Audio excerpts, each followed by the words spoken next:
තෙරුවන් සරණයි ආයුබෝවන් ධර්මාචාර්ය විභාග පන්තිය හැමදෙනාව සතුටින් පිළිගනිමින් අද දවසේ සාකච්ඡාව ආරම්භ කරන්නට සූදානම් වෙන්නේ 18 වෙනි දවස අපි පන්තිය පවත්වන අද දවසට නියමිත වෙලා තියෙන්නේ සිකුරාදා දවසේ අභිධර්මයේ පොත සහ අභිධර්මයේ ප්‍රශ්න පත්‍රයට අදාළ තොරතුරු ධර්මාචාර්ය විභාග පන්තියේ 18 වෙනි දවස අපි ඊයේ දවසේ බ්‍රහස්පතින්දා දවසේ 17 වෙනි දවසට නියමිත බෞද්ධ විනය මාර්ගය හා පාලි භාෂා පරිචයට අදාළ පාඩමක් සම්පූර්ණ පාඩමක් සාකච්ඡා කළා. බදාදා දවසේදී තේරවාදී බුද්ධ ධර්මයේ මූලික ඉගැන්වීම් පොතට අදාළව අපි පාඩමක් සාකච්ඡා කළා. අද දවසේදී අභිධර්මයේ පොතට සහ ප්‍රශ්න පත්‍රයට අදාළ පාඩමක් සහ තොරතුරු සාකච්ඡා කරන්නට සූදානම් වෙන්නේ. පිරිවෙන දහම් පාසල අපේ YouTube නාලිකාව Facebook සමූහයක් තියෙනවා පිරිවෙන දහම් පාසල කියලා. ඒ වගේම පිරිවෙන දහම් පාසල කියලා අපේ පිටුවක් තියෙනවා පේජ් එකක් තියෙනවා Facebook එකේ. ඒ වගේම අපි මේ සාකච්ඡාවන් පවත්වන සහ ඒ සඳහා දැනුවත් කිරීම ආදී සියල්ලක්ම සිදු කරන සමූහය තමයි ධර්මාචාර්ය විභාග පන්ති එකමුතුව කියන අපේ සමූහය.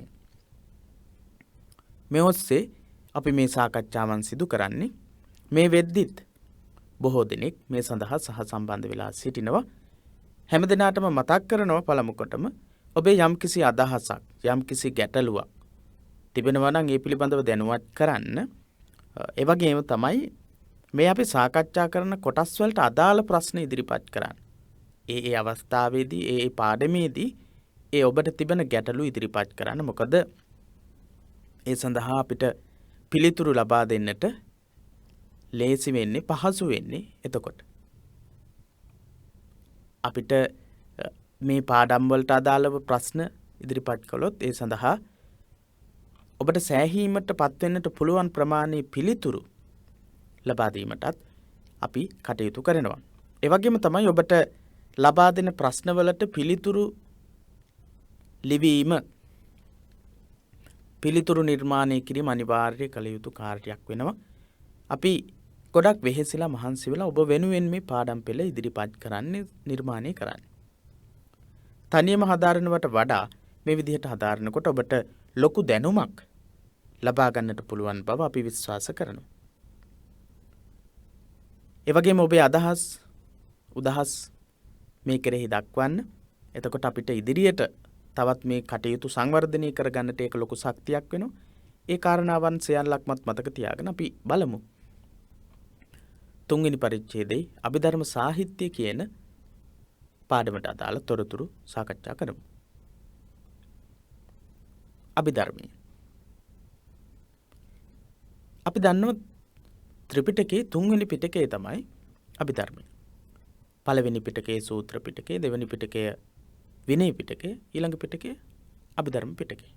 අපි සාමාන්‍ය විදිහට ත්‍රිපිටකය නම් කරන්නේ සූත්‍ර විනය අභිධර්මය. සූත්‍ර පිටකය, විනය පිටකය, අභිධර්ම පිටකය කියලා. ඒක ඒ විදිහට සංග්‍රහ කිරීම සඳහාත් ක්‍රමවේදයක් තියෙනවා. මොකද බුදුරජාණන් වහන්සේ ප්‍රථමයෙන්ම දේශනා කරන්නට යෙදුණු සූත්‍ර දේශනාවන් අන්තර්ගත වෙන පිටකය තමයි සූත්‍ර පිටකය. ඊළඟට තමයි දෙවනි අවස්ථාවේදී බුදුරජාණන් වහන්සේ බුද්ධත්වයට පත් වෙලා අවුරුදු 20ක් ගත වුණාට පස්සේ තමයි විනය නීති පනවන්නේ. අන්න ඒ නිසා තමයි දෙවනි පිටකය විදිහට දක්වන්නේ. අභිධර්ම පිටකය කියන්නේ අපි මීට කලින් පාඩම කතා කරද්දී ඒක ඔබට තේරෙන්නට ඇති, පැහැදිලි වෙන්නට ඇති. අභිධර්ම පිටකය කියන්නේ පස්සේ කාලේ සංවර්ධනය වෙන පිටකයක්. ඒ කියන්නේ අපි කතා කරන තේරවාදී සත්‍යප්පකරණයේ විදිහට ඉදිරිපත් වෙන අභිධර්මයේ ඒ විදිහටම සංග්‍රහ වෙලා ඉදිරිපත් වුණා කියලා බුද්ධ කාලයේදීම ඉදිරිපත් වුණා කියලා කතා කරන්නට බැරි බව අපි සාකච්ඡා කළා. පස්සේ කාලේ මේක ක්‍රමක්‍රමයෙන් සංවර්ධනය වෙලා තියෙනවා. හැබැයි මූලික බුද්ධ දේශනාව මෙහි අන්තර්ගත වෙන බව අපි සාකච්ඡා කරලා තියෙනවා. එහෙත් අභිධර්ම සාහිත්‍ය ගැන කතා කරන විට එතරම් සරල ලෙස හඳුන්වා නිහඬවීමට නොහැකි පරිදි අපි අභිධර්ම සාහිත්‍ය විපුල බව කිව යුතුය. ත්‍රිපිටකයේ 3 වෙනි පිටකය අභිධර්ම පිටකයයි. එහෙම කියලා අපිට නිහඬ වෙන්න බෑ. ඒ විදිහේ සරල විග්‍රහයක් ඉදිරිපත් කරලා නිහඬ වෙලා ඉන්නට බෑ. ඒකට හේතු මොනවද? අභිධර්ම පිටකය අභිධර්ම සාහිත්‍ය විපුලත්වයට පත් වෙලා තියෙනවා. විශාල සාහිත්‍ය අභිධර්මයට නිර්මාණය වෙලා තියෙනවා. ඒ නිසා ගොඩක්ම නිකායික ඉගැන්වීම් ඇති වෙලා තියෙන්නේ අභිධර්ම පිටකය නිසා. අභිධර්ම පිටකය තුල උගන්වන ඉගැන්වීම් උපයෝගී කරගෙන. ඒ නිසා මේ විපුලත්වයට පත් වෙලා තියෙන විශාල සාහිත්‍යයක් තුල සාකච්ඡා කළ යුතු අභිධර්මය අපිට ත්‍රිපිටකයේ 3 වෙනි පිටකය කියලා නම් කරලා දක්වලා නතර වෙන්නට බෑ.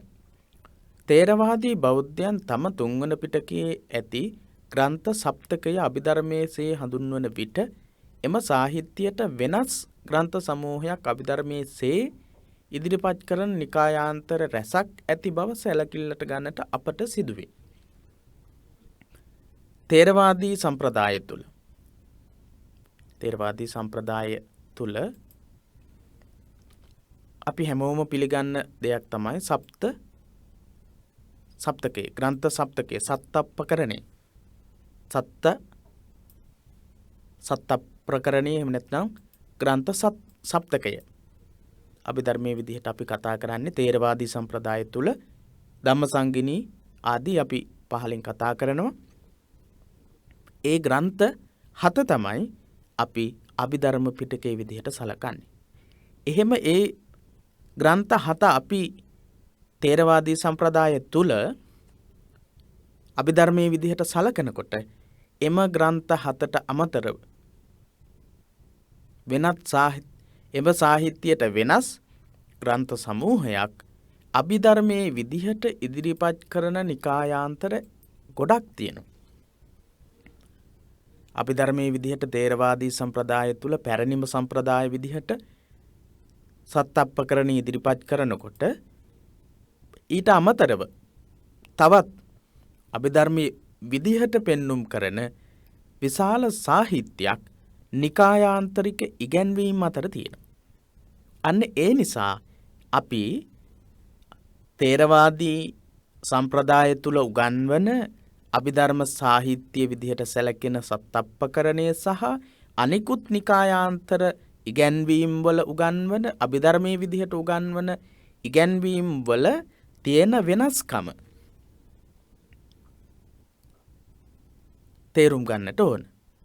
එතකොට තමයි තේරවාදී විභජ්‍යවාදී අභිධර්ම සම්ප්‍රදාය තුල උගන්වන සත්තප්පකරණයේ තියෙන දේවල් මොනවද? කොයි වගේ ඉගැන්වීමක්ද තියෙන්නේ? ඊට පරිබාහිර වූ ඊට වෙනස් වූ ඉගැන්වීම් සමුදායක් කොහොමද ඉගැන්වෙලා තියෙන්නේ කියලා අපිට අවබෝධ කරගන්නට පුළුවන්කම තියෙනවා. විවිධ අභිධර්ම සම්ප්‍රදායෝ කියන මාතෘකාව යටතේ මීට කලින් අපි ගොඩක් තොරතුරු කතා කළා. විවිධ අභිධර්ම සම්ප්‍රදායෝ කියන මාතෘකාව යටතේත් අපි ගොඩක් දේවල් කතා කළා. එක එක ධර්ම වර්ගීකරණයන් වෙනස් වෙන විදිහ. ඒ විදිහේ ධර්ම වර්ගීකරණයන් වෙනස් කරලා වෙනස් වෙමින් විවිධ අභිධර්ම සම්ප්‍රදායන් ඉදිරිපත් කරලා තියෙන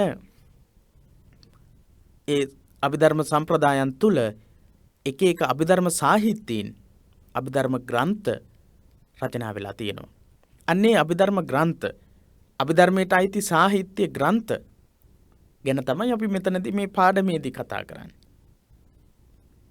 තේරවාදී විභජ්‍යවාදී සම්ප්‍රදාය තුල සප්තප්පකරණයක් විදිහට ඉදිරිපත් කරද්දී ඊට පරිබාහිර වූ නිකායාන්තරික ඉගැන්වීම් තුල අභිධර්මයේ විදිහට ඉදිරිපත් කරලා තියෙන සාහිත්‍යයෙන් මොනවද කියලයි අපි මෙතනදී කතා කරන්නේ. එමෙන්ම අභිධර්මයේ යනු බුදුරදුන් විසින් සූත්‍ර මගින් දේශිත ධර්මයේ විධිමත් ලෙස පද්ධති බන්ධනය කර තේරුම් ගන්නට දැරූ ප්‍රයත්නයේ ප්‍රතිඵලය සේ ගන්නා ඇතැම් නූතන පඬිවරු තෙරිය අභිධර්ම සාහිත්‍ය පවා ක්‍රම විකාශය වූවක් බව දක්වති. අපි මීට කලින් පාඩම්වලදී කතා කළා ඇත්තටම අභිධර්මයේ කියලා කියන්නේ බුදුරජාණන් වහන්සේ විසින්ම දේශනා කරපු ධර්මය. සරියුත් හාමුදුරුවන් වහන්සේ විසින් යම් යම් විදිහේ සංග්‍රහ කිරීම වලට ලක් කරපු මාතිකා කියන කොටස සම්බන්ධ කරගෙන බුදුරජාණන් වහන්සේ විසින් සූත්‍ර දේශනා මගින් දේශනා කරපු ධර්මය බුදුරජාණන් වහන්සේ විසින් සූත්‍ර දේශනා මගින් දේශනා කරපු ධර්මයම විධිමත් විදිහකට පද්ධති බන්ධනය කරලා මොකක්ද මේ පද්ධති බන්ධනය කරනවා කියලා කියන්නේ? විධිමත් විදිහට පද්ධති බන්ධනය කියන එකේ පද්ධති බන්ධනය කරනවා කියලා කියන්නේ සංග්‍රහ කරනවා කියන එක. සංග්‍රහ කරලා තියෙනවා. එකකට එකක් සම්බන්ධ කරලා බුදුහාමුදුරුවෝ තැනින් තැනදී දේශනා කරපු කාරණාවන් යම්කිසි ක්‍රමවේදයකට මාතිකා සංග්‍රහ කරලා සම්බන්ධ කරලා ඒ සංග්‍රහ කරනවට කියනවා පද්ධති බන්ධනය කරනවා කියලා. එහෙනම් ඒ විදිහට බුදුහාමුදුරුවෝ සූත්‍ර දේශනාවලින් දේශනා කරපු ධර්මයේම විධිමත් විදිහේ පද්ධති බන්ධනයකින් දැක්වීමක් තමයි අභිධර්මයේදී සිද්ධ වෙලා තියෙන්නේ. තේරුම් ගන්නට දැරූ ප්‍රයත්නයේ ප්‍රතිඵලය එසේ ගන්නා ඇතැම් නූතන පඬිවරු බුදුහාමුදුරුවෝ දේශනා කරපු ධර්මයේම විධිමත් විදිහට පද්ධති බන්ධනය කරලා තේරුම් ගැනීම සඳහා දැරූ ප්‍රයත්නයක්. ඒක පද්ධති බන්ධනය කරලා වර්ග කරලා එහෙම දක්වලා තේරුම් ගන්න කරපු උත්සාහයක් තමයි අභිධර්ම පිටකේ දකින්න ලැබෙන්නේ කියලා එහෙම අදහස් දක්වන පඬිවරු ගොඩක් ඉන්නවා. තේරිය අභිධර්ම සාහිත්‍ය පවා ක්‍රම විකාශය වූවක් බව දක්වති. ක්‍රමයෙන් විකාශනය වූවක් කියලා තමයි බොහෝ දෙනා විශ්වාස කරන්නේ. අපි හැමෝම ඒ අදහසට එකඟ වෙන්නට වෙනවා. මොකද අපි මීට කලින් කතා කරපු සාකච්ඡාවනුත් එක්ක ක්‍රමක්‍රමයෙන් සංවර්ධනය වෙච්ච සාහිත්‍යයක් තමයි අභිධර්ම සාහිත්‍ය කියලා කියන්නේ. අභිධර්ම පිටකය කියලා කියන්නේ. මේ මතිමතාන්තර ගැන අවබෝධයක් ලබා තිබීම බුදු සමයේ විධිමත්ව හදාරන්නවුන්ට ඉතා ප්‍රයෝජනවත්ය. මේ අදහස් උදහස් ගැන හොඳින් දැනගෙන ඉන්න එක බුදු සමයේ පිළිබඳව විධිමත්ව හදාරන අයට ගොඩක් ප්‍රයෝජනවත්. විධිමත් විදිහට හදාරන්නට ඕන. සමහර අය ධර්මාචාර්ය විභාගය සමත් වීම සඳහා කෙටි ක්‍රම කල්පනා කරනවා, සොයනවා.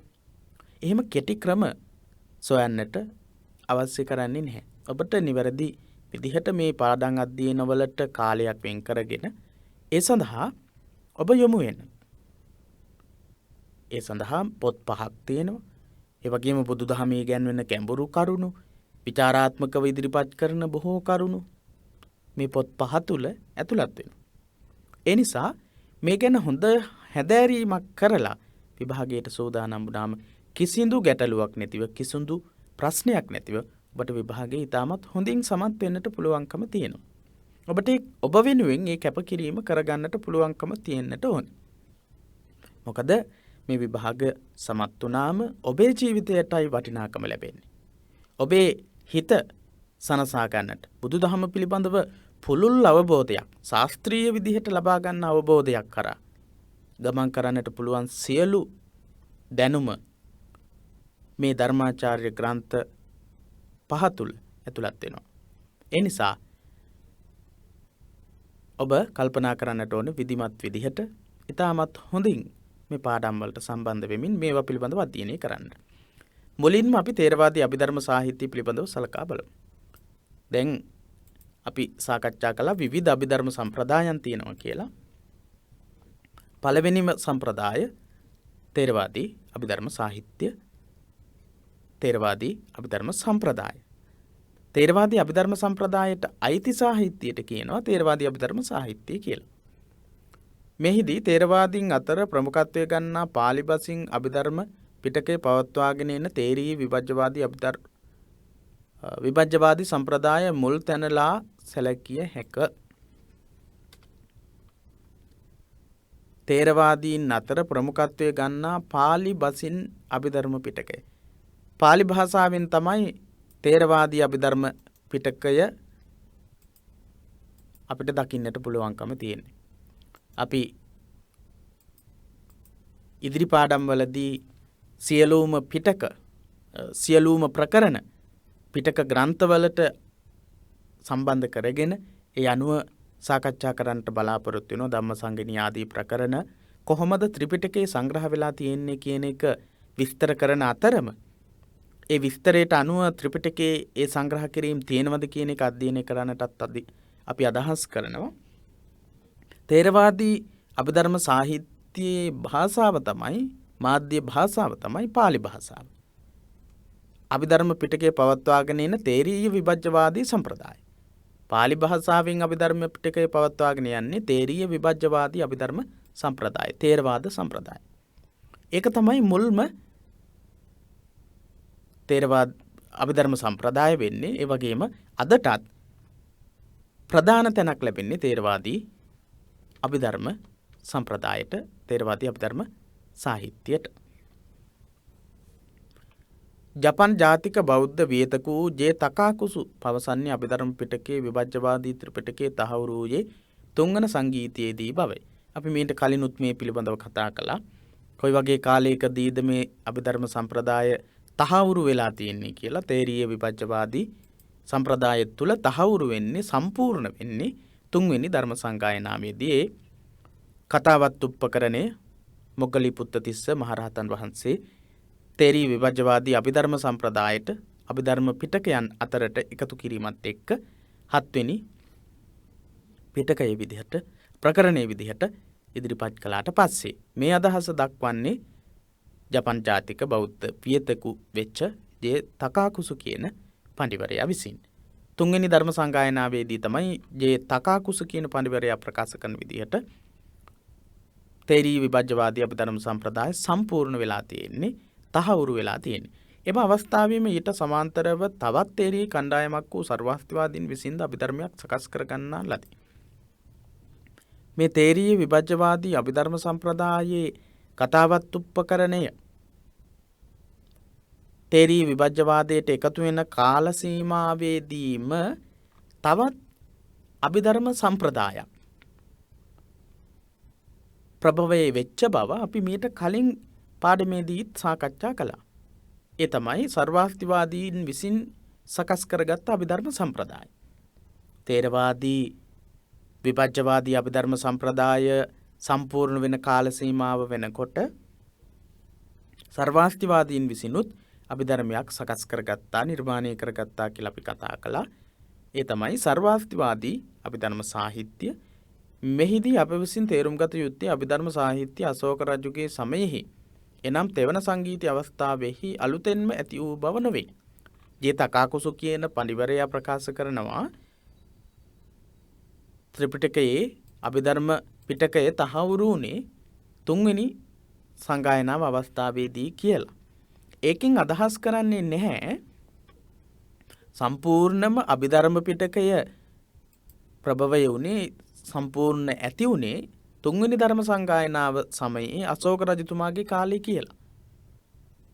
ඒ කාලේදී එකතු වුණේ කතාවත් උපකරණය පමණයි.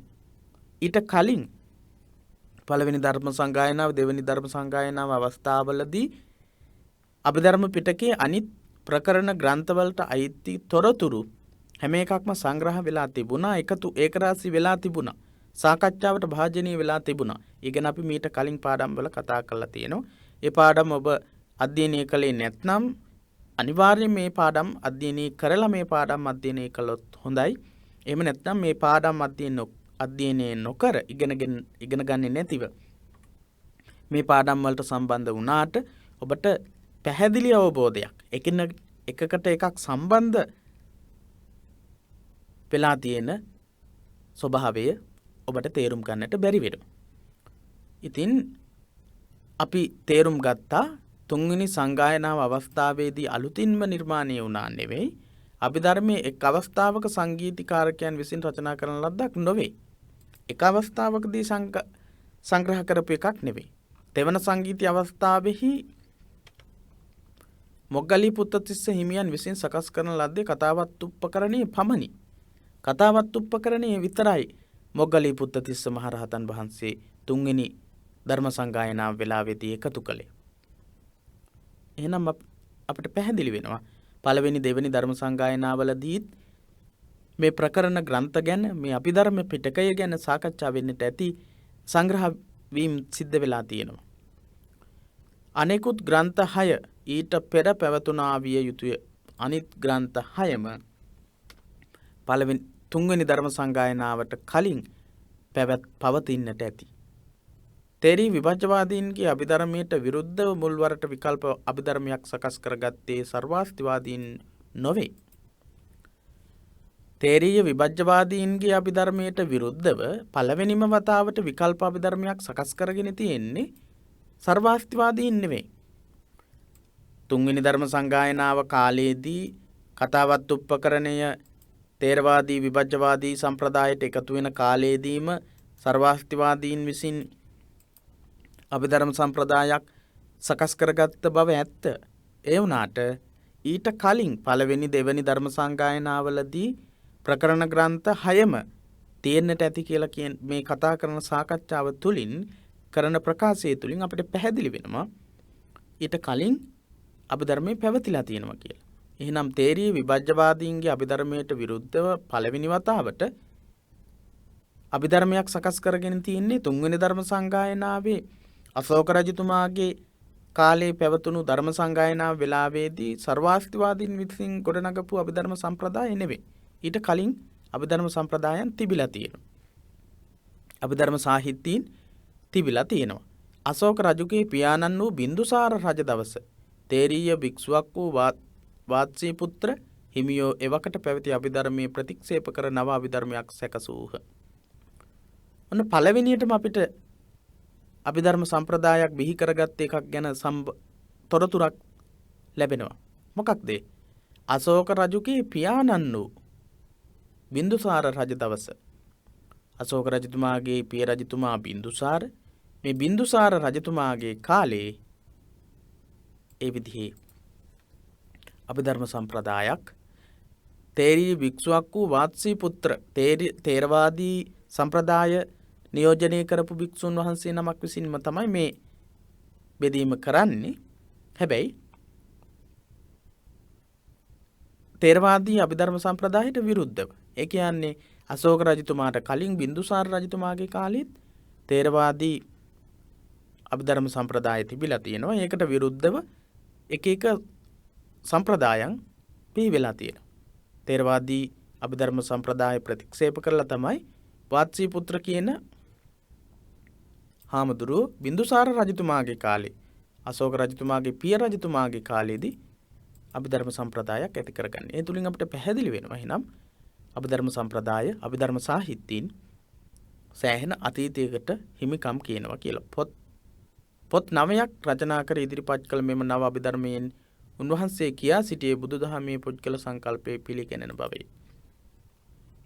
බින්දුසාර රජතුමාගේ කාලේ වාත්සී පුත්‍ර හාමුදුරුවෝ තේරවාදී අභිධර්ම සම්ප්‍රදායට විරුද්ධව නිර්මාණය කරපු සකස් කරපු අභිධර්ම සම්ප්‍රදාය පොත් 9ක් යටතේ රචනා වෙනවා. මොකක්ද උන්වහන්සේ ඉදිරිපත් කරන ඉගැන්වීම?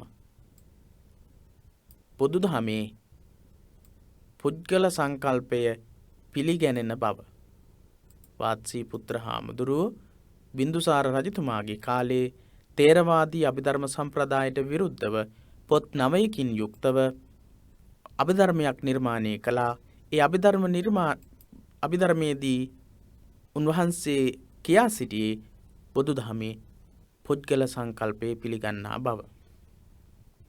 බුදුදහමේ පුද්ගල සංකල්පය තේරවාදී ඉගැන්වීමට අනුව පිළිගන්නේ නැහැ.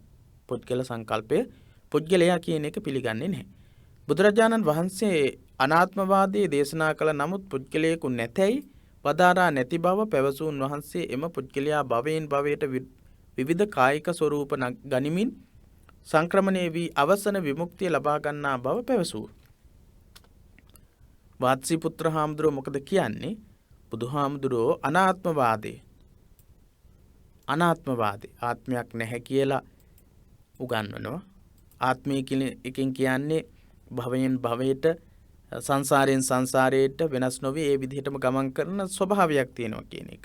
එහෙම ස්වභාවයක් නැහැ කියන එක තමයි බුදුදහමේ අනාත්මවාදයෙන් උගන්වන්නේ.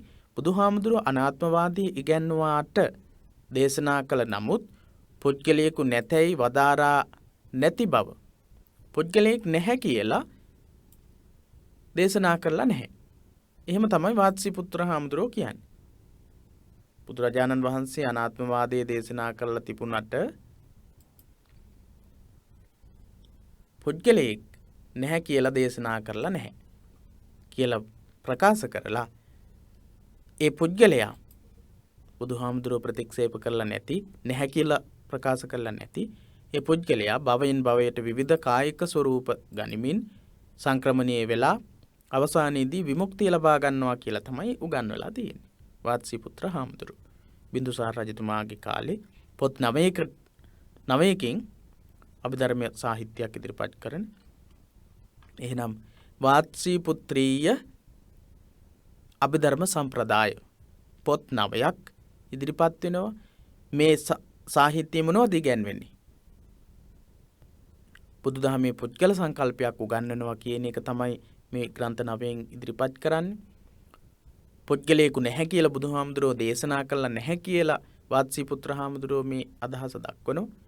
ඒ වගේම ඒ අභිධර්ම සම්ප්‍රදාය තුලින් අභිධර්ම සාහිත්‍ය තුලින් වාත්සීපුත්‍ර හාමුදුරුවෝ ඉදිරිපත් කරනවා විවිධ කායික ස්වરૂප ගනිමින් සංක්‍රමණය වී අවසන විමුක්තිය ලබන පුද්ගලයෙක් ගැන. මේ සාහිත්‍ය නිර්මාණය වුණේ කොයි කාලෙද? බින්දුසාර රජතුමාගේ කාලේ. එහෙනම් අභිධර්ම සාහිත්‍ය කොයිතරම් දුරට කොයිතරම් ඈතකට උරුමකම් කියන සාහිත්‍යයක්ද කියලා ඔබට තේරෙනවා. ඒ වගේම වාත්සීපුත්‍රීය අභිධර්ම සාහිත්‍ය කොයි වගේ අභිධර්ම සාහිත්‍යයක්ද කියලා කියන්නට පුළුවන් වැටහීම ඒ සාකච්ඡා තුලින් ඒ කරුණු තුලින් ඔබට පැහැදිලි වෙන්නට ඇති. මේ පුද්ගල පංචස්කන්ධයට අතිරේක වශයෙන් පැනවිය හැකි අතර ඒ ස්කන්ධයන් සහ මුලින් බැහැර දෙයක් නොවන බවද සංස්කෘත හෝ අසංස්කෘත හෝ ධර්මයක් ලෙස වර්ග කළ නොහැකි අව්‍යාකෘතයක් බවද පවසන ලදී. තාමත් අපි මේ කතා කරන්නේ පුද්ගල කියන සංකල්පේ වාත්සීපුත්‍රීය හාමුදුරුවන්ගේ පුද්ගල සංකල්පය. තවත් අදහසක් දක්වනවා. පංචස්කන්ධයට අතිරේක වශයෙන් පැනවිය හැකි අතර මේ පුද්ගලයා පංචස්කන්ධයට අතිරේකව පනවන්න පුළුවන් පුද්ගලයෙක් කියලා තමයි කියන්නේ. රූප වේදනා සංඥා සංකාර විඥාන කියන පහ තමයි ථේරවාදී සම්ප්‍රදාය තුල අපි පුද්ගලයෙක් විදිහට සාකච්ඡා කරන්නේ. ස්කන්ධ ධාතු ආයතන විදිහට අපි ථේරවාදී මූලික ඉගැන්වීම් පොතේදී කතා කරනවා. ඉදිරි පාඩම් වලදී ඒ වගේම ත්‍රිලක්ෂණ ආදී ධර්මයන් යටතේ කතා කරන කොටස් වලත් මේ ස්කන්ධ වලට අනුව පුද්ගලයා කියන්නේ කවුද කියන එක තේරුම් ගැනීම සඳහා අපි සාකච්ඡාවන් පවත්වනවා. මෙතනදී කියනවා වාත්සීපුත්‍ර හාමුදුරුවෝ පංචස්කන්ධයට අතිරේක වශයෙන් පැනවිය හැකි අතර උන්වහන්සේලා මේ ඉදිරිපත් කරන පුද්ගලයා පංචස්කන්ධයට අතිරේක කෙනෙක්. එය ස්කන්ධයන් සහ මුලින් බැහැර දෙයක් නොවන බවද පංචස්කන්ධයට අතිරේක දෙයක් විදිහටත් ඒ වගේම ස්කන්ධයන් සහ මුලින් බැහැර දෙයක් නොවන බවද ස්කන්ධ වලින් සම්පූර්ණයෙන් බැහැර වෙන්නෙත් නැහැ. රූප වේදනා සංඥා සංකාර කියන මේ පහට අයිති වෙන්නෙත් නැහැ. ඒ පහට සම්බන්ධ වෙන්නෙත් නැහැ.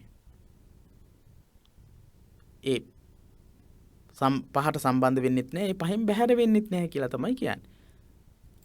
ඒ විදිහට දක්වලා කියනවා මේ අවස්ථාව සංස්කෘත හෝ අසංස්කෘත ධර්මයක් ලෙස වර්ග කළ නොහැක. සංස්කෘත ධර්මයක් හෝ අසංස්කෘත ධර්මයක් නෙවෙයි. ඒ කියන්නේ වාත්සීපුත්‍ර හාමුදුරුවෝ ඉදිරිපත් කරන පුද්ගල සංකල්පය සංස්කෘත ධර්මයක් විදිහට හෝ අසංස්කෘත ධර්මයක් විදිහට දක්වන්නත් බැහැ. ඒක අව්‍යාකෘතයක් විදිහට තමයි දක්වන්නට පුළුවන් කියලා වාත්සීපුත්‍ර හාමුදුරුවෝ දක්වනවා. මේ සාහිත්‍ය පුද්ගල සංකල්පයේ පිළිබඳව කියවෙන වාත්සීපුත්‍රීය අභිධර්ම සාහිත්‍ය තමයි අපි මේ කතා කරන්නේ. වාත්සීපුත්‍රීය පුද්ගල සංකල්පයේ උගන්වන ඉගැන්වීම මොකක්ද? පුද්ගල සංකල්පය. එහෙනම් එතනදී වාත්සීපුත්‍රීය හාමුදුරුව ප්‍රධාන කරගත්තේ ශිෂ්‍යානුශිෂ්‍ය පරම්පරාව විසින් ඉදිරිපත් කරන අභිධර්ම සාහිත්‍ය තුළ පංචස්කන්ධයට අතිරේක වශයෙන් පැනවිය හැකි පුද්ගලයෙක් ගැන සඳහන් කරනවා. ඒ වගේම ඒ පුද්ගලයා පංචස්කන්ධයට සහ මුලින්ම බැහැර දෙයක් නෙවෙයි කියලා දක්වනවා. මේ පුද්ගල සංකල්පයේ සංස්කෘත අසංස්කෘත ධර්මයක් නොව අව්‍යාකෘතයක් විදිහටත් මේ පුද්ගල සංකල්පයේදී උගන්වලා තියෙනවා. මේ අදහස් පිළිගත් පිරිස එම ග්‍රන්ථ 9 අභිධර්මයේ පෙරදරි කර ගනිමින් මේ අදහස පිළිගත් අය ඒ අභිධර්ම ග්‍රන්ථ 9 උගන්වන ඉගැන්වීම පිළිගනිමින් වාත්සී පුත්‍රී නමින් නිකායක් පිහිටුවා ගත්හ. වාත්සී පුත්‍රීය නිකාය. වාත්සී පුත්‍රීය අභිධර්ම සම්ප්‍රදාය. වාත්සී පුත්‍රීය අභිධර්ම සාහිත්‍ය. වාත්සී පුත්‍රීය කියලා නිකායකුත් පිහිටව ගත්තා. අපිට දැන් පැහැදිලි ඇති මොකක්ද මේ වාත්සී පුත්‍රීය අභිධර්ම සාහිත්‍ය කියලා කියන්නේ. වාත්සී පුත්‍රීය අභිධර්ම සම්ප්‍රදාය තුළ උගන්වන්නේ කොයි වගේ ඉගැන්වීමක්ද කියලා. තේරවාදී ආභිධම්මිකයන් අතර මෙම ભેදය හටගන්නා සමයෙහි කතාවත්තු ප්‍රකරණය රචනා වී නොතිබිනි. මේ අදහස ඇති වෙන කාලය වෙනකොට බින්දුසාර රජතුමාගේ කාලේ තමයි මේ අදහස ඇති වුණේ. ග්‍රන්ථ 9 සංස්කරණය වුණේ සකස් වුණේ කියලා අපි කතා කළා. ඒ වෙද්දි කතාවත් උපකරණයේ රචනා වෙලා තියෙන විදිහක් නැහැනේ. මොකද කතාවත් උපකරණයේ රචනා වෙන්නේ අශෝක රජතුමාගේ කාලේනේ, 3 වෙනි ධර්ම සංගායනාව කාලේනේ. බින්දුසාර රජතුමාගේ පුතා තමයි අශෝක රජතුමා.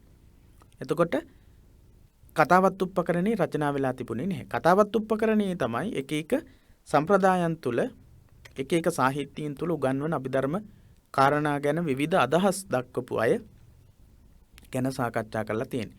එහෙයින් මෙම වාදය හා සර්වාස්තිවාදය පිළිබඳ විවේචන, සර්වාස්තිවාදය ගැන විවේචනත් පුද්ගලවාදය පිළිබඳව විවේචනත් කතාවත් උපකරණයේ ඇතුළත් කරලා තියෙනවා. පුද්ගලවාදී වාත්සී පුත්‍රීය අභිධර්ම සාහිත්‍ය ගැනත් අභිධර්ම සම්ප්‍රදාය ගැනත් සර්වාස්තිවාදය ගැනත් විවේචන කතාවත් උපකරණයේ ඉදිරිපත් කරලා තියෙනවා මොකලිපුත්ත තිස්ස හාමුදුරුවෝ. අභිධර්ම සාහිත්‍යයෙන් සෑහෙන කොටසක් අවශ්‍යයෙන්ම සූත්‍ර පිටකයේ ධර්ම කොටාසයන් විග්‍රහ කරමින් ප්‍රශ්නෝත්තර ක්‍රමයෙන් සාකච්ඡා කරමින් විධිමත් ධර්ම ප්‍රකරණයක් සංග්‍රහිතව ඇතැයි ජේ.ඒ. වෝඩ ප්‍රකාශ කරයි. අභිධර්ම සාහිත්‍යයෙන් සෑහෙන කොටසක් අවශ්‍යයෙන්ම සූත්‍ර පිටකයේ. ඔව්. අපි මෙතනින් පුද්ගලවාදී සංකල්පය හා සර්වාස්තිවාදී ඒ සාහිත්‍යීන් සම්ප්‍රදායන් ගැන සාකච්ඡා කිරීම නිමා කරමු. ඊට පස්සේ තමයි ඊළඟ කොටස අපිට සාකච්ඡා කරන්නට තියෙන්නේ. එතකොට මෙතනට එනකන් අපි කතා කරපු ටික කතාවත් උපකරණේ සඳහන් වෙලා තියෙනවා කියලා කතා කරපු තැනට එනකන් අභිධර්ම සාහිත්‍ය වාත්සී පුත්‍රීය අභිධර්ම සාහිත්‍ය ග්‍රන්ථ 9ක් යටතේ නිර්මාණය වුණා කියලා අපි කතා කළා. ඒ වගේම තවත් සම්ප්‍රදායක් තමයි සර්වාස්තිවාදී අභිධර්ම සම්ප්‍රදාය. මීට කලිනුත් අපි ඒ ගැන කතා කරලා තියෙනවා. අභිධර්ම සම්ප්‍රදායන් ගැන කතා කරද්දී එහෙනම් ප්‍රධාන අභිධර්ම සාහිත්‍යයක් විදිහට වාත්සී පුත්‍රීය අභිධර්ම සාහිත්‍ය දක්වන්න පුළුවන්. අභිධර්ම සාහිත්‍යයෙන් සෑහෙන කොටසක් අවශ්‍යයෙන්ම සූත්‍ර පිටකයේ ධර්ම කොටාසයන් විග්‍රහ කරමින් ප්‍රශ්නෝත්තර ක්‍රමයෙන් සාකච්ඡා කරමින් විධිමත් ධර්ම ප්‍රකරණයන් සංග්‍රහිතව ඇතැයි ඒ.කේ. වෝඩ කියන පඬිවරයා ප්‍රකාශ කරනවා. ගොඩක් අභිධර්ම කොටාසයන් ධර්ම කොටාසයන් ප්‍රශ්නෝත්තර ක්‍රමයට සාකච්ඡා කරලා අභිධර්මයේ සාහිත්‍යයෙන් සෑහෙන කොටසක් අවශ්‍යයෙන්ම සූත්‍ර පිටකයේ ධර්ම කොටාසයන් විග්‍රහ කරමින් කරපු ඒවා විදිහට තමයි ඒ.කේ. වෝඩ කියන පඬිවරයා ප්‍රකාශ කරන්නේ. අභිධර්මයේ ගොඩක් තියෙන්නේ සූත්‍ර පිටකයේ තියෙන කොටස්ම විස්තර කරලා දක්වපු අවස්ථාවන් කියලා. මෙම කාර්ය බුද්ධ කාලයේම සමාරම්භ වූ බව විවාදයක් නැත. බුද්ධ කාලයේදීම තමයි මේ කාර්ය ආරම්භ වෙලා තියෙන. බුද්ධ කාලින සංඝරත්නයේ අභිධර්ම කතාවෙහි නිරත වී සිටි අවස්ථා ගැන සූත්‍ර පිටකෙහි ග්‍රන්ථවල දැක්වෙන්නේ එහෙයිනි. අපි මීට කලින් පාඩම්වලදී කතා කළා ධම්ම කතා සහ අභිවිනය කතා කියලා කොටසක්. අභිධර්ම කතා සහ අභිවිනය කතා කියන එකෙන් කියන්නේ සූත්‍ර ධර්මවලම ඉගැන්වෙන ගැඹුරු කාරණාවන් තවත් ගැඹුරින් සාකච්ඡා කරපු අවස්ථාවන් කියන එක.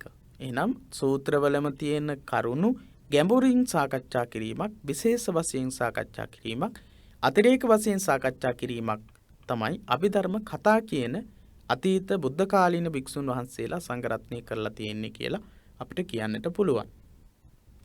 මෙහිදී අභිධර්මය හා සාරිපුත්ත මහ රහතන් වහන්සේ අතර සම්බන්ධයද සැලකිය යුත්තකි. අභිධර්මයයි සැරියුත් හාමුදුරුවයි මහා ප්‍රඥ භික්ෂුන් වහන්සේලා අතර අග්‍රස්ථානයට පත්වෙන්නේ සැරියුත් හාමුදුරුව.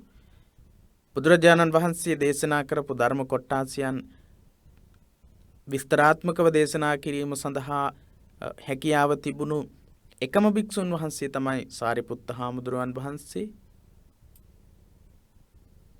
සංක්ෂිප්තව දේශනා කරපු ධර්මයේ විස්තරාත්මකව දේශනා කිරීමේ හැකියාව තිබුණේ සැරියුත් හාමුදුරුවන් වහන්සේට. එතකොට මේ අභිධර්මයත් සැරියුත් හාමුදුරුවන් වහන්සේත් සම්බන්ධයි. සාම්ප්‍රදායික මතය අනුව දිව්‍ය ලෝකයේදී දේශනා කළ අභිධර්මයේ බුදුරදුන් විසින් සාරිපුත්ත හිමියන්ට උගන්වන ලදී. දිව්‍ය ලෝකයේදී මාතෘ දිව්‍ය පුත්‍රයාට දේශනා කරපු ධර්මය බුදුරජාණන් වහන්සේ මනුස්ස ලෝකයට වැඩම කරලා සැරියුත් හාමුදුරුවන්ට දේශනා කරනවා. සාමාන්‍ය සාම්ප්‍රදායික පිළිගැනීම මතය අනුව අනිකුත් භික්ෂුන් වහන්සේලා ඒ උගත්තේ සාරිපුත්ත හිමියන් වෙති. ඒක අපිට විශ්වාස කරන්නට පුළුවන්. මොකද ගොඩක් කාරණාවන් බුදුරජාණන් වහන්සේ දේශනා කරපු ගොඩක් දේවල් සමහර විට විස්තරාත්මකව දේශනා කිරීම සඳහා සැරියුත් හාමුදුරුවන්ට පැවරිච්ච අවස්ථාවන් තියෙනවා සූත්‍ර පිටකේ. ඒ නිසා අපිට විශ්වාස කරන්නට පුළුවන් බුදුරජාණන් වහන්සේ දිව්‍ය ලෝකයේදී දේශනා කරපු ධර්මකාරණා අභිධර්මයේ මනුස්ස ලෝකයට වැඩම කරලා සැරියුත් හාමුදුරුවන්ට දේශනා කරන්නට ඇති. සැරියුත් හාමුදුරුවෝ තමයි අනිත් භික්ෂුන් වහන්සේලාට මේ ධර්මයේ දේශනා කරේ කියලා සඳහන් වෙනවා. සර්වාස්තිවාදීන්ගේ සංගීති පර්යාය සූත්‍රයේ දැක්වෙන්නේ සාරිපුත්ත හිමියන් අභිධර්ම විවරණීය මහා සංඝයාට දේශනා කළ විට ඒවා අනුමත කිරීම බුදුරදුන් විසින් කර ඇති බවයි. මේ ගැන සර්වාස්තිවාදීන්ගේ සංගීති පර්යාය සූත්‍රයේදී සඳහන් වෙනවා. දැන් අපි මේ ක්‍රමක්‍රමයෙන් සෝදානම් වෙන්නේ ථේරවාදී අභිධර්ම සාහිත්‍ය ගැන සාකච්ඡා කරන්නට. වාත්සී පුත්‍රී අභිධර්ම සම්ප්‍රදාය ගැන අපි සාහිත්‍ය ගැන කතා කළා. සාමාන්‍ය මට්ටමේ තොරතුරු අපි සාකච්ඡා කළා. ඊට පස්සේ අපි දැන් කතා කරන්නේ මේ අභිධර්ම සම්ප්‍රදාය. සාරිපුත්‍ර හාමුදුරුවෝ බුදුරජාණන් වහන්සේ සම්බන්ධ වෙමින් ගොඩනැගිච්ච මේ අභිධර්ම සම්ප්‍රදාය, ථේරවාදී සම්ප්‍රදාය. ඒ ගැන සර්වාස්තිවාදීන්ගේ සංගීති පර්යාය කියන සූත්‍රයේ දක්වලා තියෙනවා. සංගීති පර්යාය සූත්‍රයේ දැක්වෙනවා සාරිපුත්ත හිමියන් අභිධර්ම විවරණීය මහා සංඝරත්නයට දේශනා කරපු බවත් බුදුහාමුදුරුවෝ එක අනුමත කරා කියන එකත් සඳහන් වෙනවා. එහෙනම් ථේරවාදී පිළිගැනීමයි සර්වාස්තිවාදී අදහසයි කියන දෙකම සමානව තොරතුරු දක්වලා තියෙනවා. ථේරවාදී සම්ප්‍රදාය සඳහන් කරන්නේ දිව්‍ය ලෝකයේදී බුදුරජාණන් වහන්සේ දේශනා කරපු අභිධර්මයේ සැරියුත් හාමුදුරුවන්ට මනුස්ස ලෝකයේදී දේශනා කළා. මනුස්ස ලෝකයේදී දේශනා කරපු ඒ අභිධර්මයේ සැරියුත් හාමුදුරුවන්ට දේශනා කරා කියලා. සර්වාස්තිවාදීන්ගේ සංගීති පර්යාය කියන සූත්‍රයේ දැක්වෙන්නේ කොහොමද? සාරිපුත්ත හාමුදුරුවෝ අභිධර්ම විවරණීය මහා සංඝරත්නයට දේශනා කළා. ඒ දේශනා කරපු දේශනාව බුදුහාමුදුරුවෝ නැවත වතාවක් අනුමත කළා කියන අදහස. එහෙනම් මේ දෙකම එක හා සමානයි. බුදුරජාණන් වහන්සේ සැරියුත් හිමියන්ට අභිධර්මයේ දේශනා කළ බවත් සැරියුත් හිමියන් විසින් අභිධර්මයේ මහා සංඝරත්නයට දේශනා කළ බවත් සඳහන් වෙන සාක්ෂි දෙකක් දක්වන්නට කියලා. ථේරවාදී සම්ප්‍රදාය තුල ගැන්වෙන සාක්ෂි සහ සර්වාස්තිවාදීන්ගේ සංගීත පර්යාය සූත්‍රයේ දක්වන සාක්ෂිය අපිට ඉදිරිපත් කරන්නට පුළුවන්. ධර්මගුප්තික නිකායේ අභිධර්මයේ හඳුන්වන්නේ සාරිපුත්‍ර අභිධර්ම ශාස්ත්‍රයේ නමින්. ධර්මගුප්තික නිකායේ අභිධර්ම සාහිත්‍ය හඳුන්වලා තියෙන්නේ සාරිපුත්‍ර අභිධර්ම ශාස්ත්‍රය කියලා. එකකින් මොකක්ද අපිට පැහැදිලි වෙන්නේ? ධර්මගුප්තිකයොත් සාරිපුත්‍ර හාමුදුරුවෝ අභිධර්මයේ දේශනා කළා කියන පිළිගැනීමෙහි ඉන්නවා කියන නිසා තමයි, ඉන්නවා කියන අදහස තමයි ධර්මගුප්තික නිකායේ අභිධර්ම සාහිත්‍ය සාරිපුත්‍ර අභිධර්ම ශාස්ත්‍ර කියලා හඳුන්වීම තුලින් අපිට පැහැදිලි වෙන්නේ. එහෙනම් දැන් අභිධර්ම සම්ප්‍රදායන් කිහිපයක් ගැන කතා කළා. අභිධර්ම සාහිත්‍යයෙන් කිහිපයක් ගැන කතා කළා. මේ හැරෙන්නට බහුශ්‍රුති බහුශ්‍රෘතික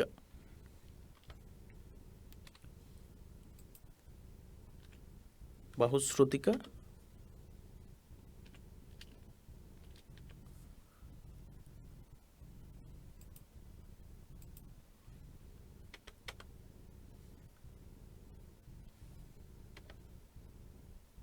බහුශ්‍රෘතික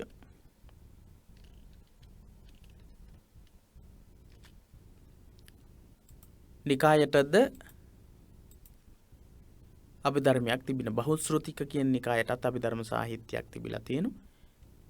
මහායානිකයන් අතර විශේෂ අභිධර්ම පිටකයක් සඳහන් නොවුනද අභිධර්ම පිටකයන්හි අදහස් විවේචනය කරමින් නව අභිධර්ම ග්‍රන්ථ කිහිපයක් යෝගාචාර නිකායේ භික්ෂූන් වහන්සේලා විසින් රචනා කරන ලදී. යෝගාචාර සම්ප්‍රදාය කියන්නේ යෝගාචාර කියන සම්ප්‍රදාය අභිධර්මයේ මහායානික අභිධර්මයේ ගැන කියවෙන සම්ප්‍රදාය යෝගාචාර. එහෙනම් මහායානිකයන් අතර විශේෂ අභිධර්ම පිටකයක් සඳහන් වෙන්නේ නැහැ. ඒ වුණාට යෝගාචාර කියන සම්ප්‍රදාය තුළ අභිධර්ම පිටකයන්හි අදහස් විවේචනය කරමින් නව අභිධර්ම ග්‍රන්ථ කිහිපයක් රචනා කරලා තියෙනවා. මහායානික යෝගාචාර අභිධර්ම සම්ප්‍රදායේ විශේෂ ලක්ෂණය තමයි විවිධ අභිධර්ම පිටකයන් වල තියෙන අදහස් විවේචනය කරන එක. එහෙනම් මහායානික අභිධර්ම සාහිත්‍ය විදිහට අපිට ගන්නට පුළුවන්කම තියෙන අභිධර්ම පිටකයන් විවේචනය කරමින් ඉදිරිපත් කරලා තියෙන යෝගාචාර අදහස්. එම ග්‍රන්ථද අභිධර්ම ග්‍රන්ථ වශයෙන් හැඳින්වුවට වරදක් නැත. එහෙම මේ යෝගාචාර සම්ප්‍රදායේ අභිධර්ම පිටකයන් විවේචනය කරමින් ඉදිරිපත් කරන තොරතුරුත් අභිධර්ම සාහිත්‍යයක් විදිහට ගන්න එක වැරද්දක් නෙවෙයි. එසේ සමීක්ෂණය කරනකොට තේරීය විභජ්‍යවාදී අභිධර්ම සාහිත්‍ය, තේරීය සර්වාස්තිවාදී අභිධර්ම සාහිත්‍ය, තේරීය විභජ්‍යවාදී අභිධර්ම සාහිත්‍ය එකක්. තේරීය සර්වාස්තිවාදී අභිධර්ම සාහිත්‍ය තවත් එකක්. වාත්සී පුත්‍රී හා ඔවුන්ගේ අනුනිකායකයන් විදිහට සැලකෙන ධම්මෝත්තරීය, භද්‍රයානික, ඊළඟට සන්නාගරික, සම්මිතිය කියන මේ නිකායන් විසින් නිර්මාණය කරගත්ත පුද්ගලවාදී අභිධර්ම සාහිත්‍ය තවත් එකක්. අභිධර්ම සාහිත්‍යයෙන් ධර්මගුප්තික නිකායේ සාරිපුත්‍ර අභිධර්ම සාහිත්‍ය තවත් එකක්. බහුශ්‍රෘතිය නිකායේ අභිධර්මයේ ඒ ගැන වැඩි විස්තර සඳහන් වුණේ නැහැ. අපි සාකච්ඡා කළේ නැහැ. මහායාන යෝගාචාර නිකායේ අභිධර්මයේ ඊළඟට සෞත්‍රාන්තිකයන් අභිධර්මයේ විවේචනය කරමින් ඉදිරිපත් කළ සාහිත්‍ය අපි මීට කලින් පාඩමේදී කතා කළා. සෞත්‍රාන්තිකයන් සම්ප්‍රදායක් බිහි කරගත්තා කියලා. අභිධර්මයේ නිසා තමයි සියලු ගැටලු. ඒ නිසා සූත්‍ර ධර්ම පමණක් ප්‍රමාණාත්මකව ගන්නට ඕන කියලා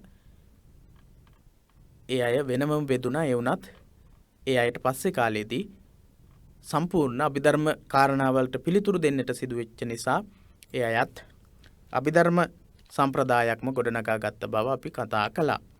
එහෙනම් නැවත වතාවක් බලමු අභිධර්ම සාහිත්‍යයෙන් මොනවද කියලා.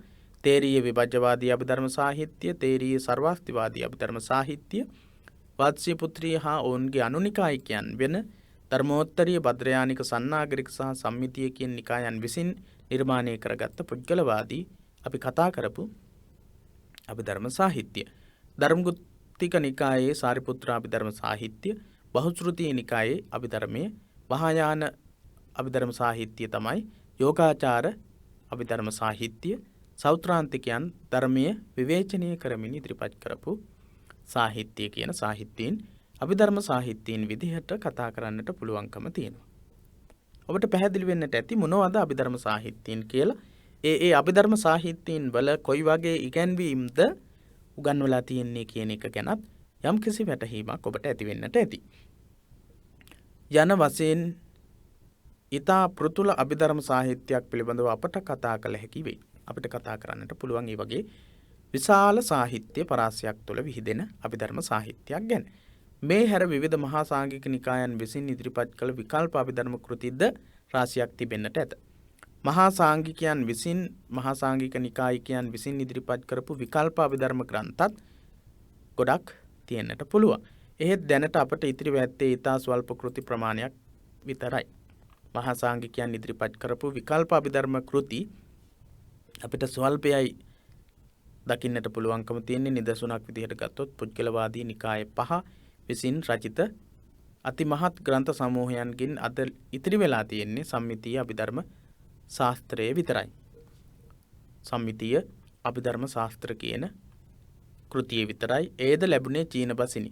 සම්මිතීය අභිධර්ම සාහිත්‍ය විදිහට සැලකෙන සම්මිතීය අභිධර්ම ශාස්ත්‍ර කියන ග්‍රන්ථය ලැබිලා තියෙන්නේ චීන භාෂාවෙන්. ශාන්ති නිකේතනයේ වෙන් කතරමනන් විසින් එය ඉංග්‍රීසි භාෂාවට පරිවර්තනය කරන ලද්දේ. ශාන්ති නිකේතනයේ වෙන් කතරමනන් කියන පඬිවරයා විසින් මේක ඉංග්‍රීසි භාෂාවට පරිවර්තනය කරලා තියෙනවා. මේ හැම අභිධර්ම සම්ප්‍රදායක්ම බෞද්ධ චින්තනයේ පොදු උරුමයට හිමිකම් කියන අතර විස්තර ව්‍යාඛ්‍යානයන්හි වෙනස්කම් දක්වති.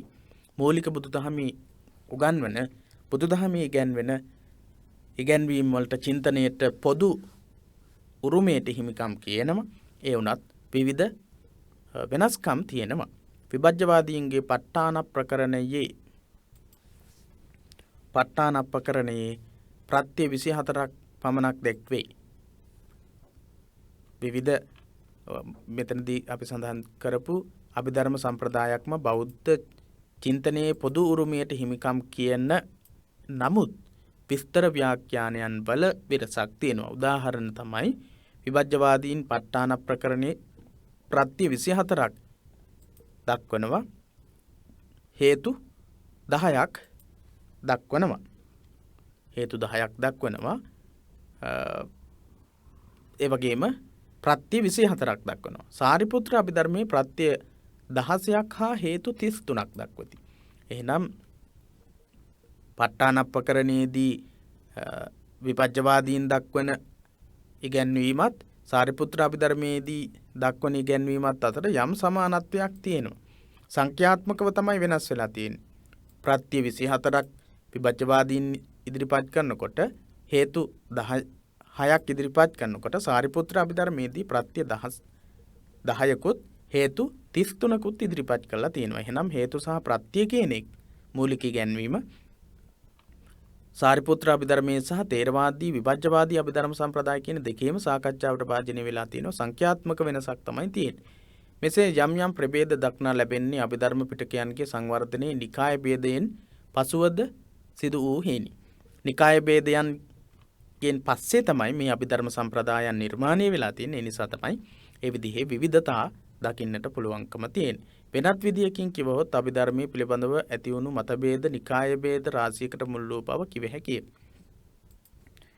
සමහර විට අභිධර්ම සම්ප්‍රදායන් නිසා අභිධර්ම ඉගැන්වීම නිසා තමයි නිකායාන්තරික බෙදීම් ඇති වෙලා තියෙන්නේ. එහෙනම් ඒ නිකායාන්තරික බෙදීම් එහෙම සිද්ධ වෙලා තියෙන්නෙම විවිධ අභිධර්ම කාරණාවන් පදනම් කරගෙන විවිධ අභිධර්ම කාරණාවන් හේතු කරගෙන. එහෙනම් එක හා සමාන සංග්‍රහ කිරීම එක හා සමාන සංඛ්‍යා අපිට දකින්නට බෑ. මොකද ඒ නිකායක ඉගැන්වීම වෙන් වෙලා ගිහිල්ලා තියෙන්නෙම ඒ වගේ දේවල් වලට එකඟ වෙන්න බැරි නිසා. අපි අභිධර්මයේ පසකලා සූත්‍ර කරා යමු යයි සෞත්‍රාන්තික නිකායේ අය පැවසුවේද මෙම මතභේද අභිධර්මයේ නිසා සිදුවන බව පෙනුණු හේිනි. අපි අභිධර්මයේ අයින් කරලා සූත්‍ර විතරක් පිළිගනිමු කියලා සෞත්‍රාන්තික නිකායකයන් සම්ප්‍රදායක් බිහි කරගත්තා. ඒ අය අභිධර්මයේ නිසා තමයි සියලුම මේ ගැටලු කියලා තමයි අභිධර්මයේ ප්‍රතික්ෂේප කළේ. එහෙත් ඒ වන විට ඇති වී තිබූ ගැටලු වලින් මඟහරින්න ඒ අයට බැරි වුණා. ඒ නිසා ඒ අය ඉදිරිපත් කළේත් අභිධර්මය හා සම්බන්ධ කරුණු. එහෙයින් අභිධර්ම පිටකයේ ප්‍රතික්ෂේප කළත් අභිධර්ම ගැටලු මඟහරින්නට බැරි වූ තැන ඔවුහු අභිධර්මයට විකල්ප සාහිත්‍යයක් ඉදිරිපත් කළහ. අභිධර්මයට විකල්ප සාහිත්‍යයක් ඉදිරිපත් කළා. ඒද අභිධර්ම නම නැතත් අභිධර්මයක්ම බව කිය යුතුය.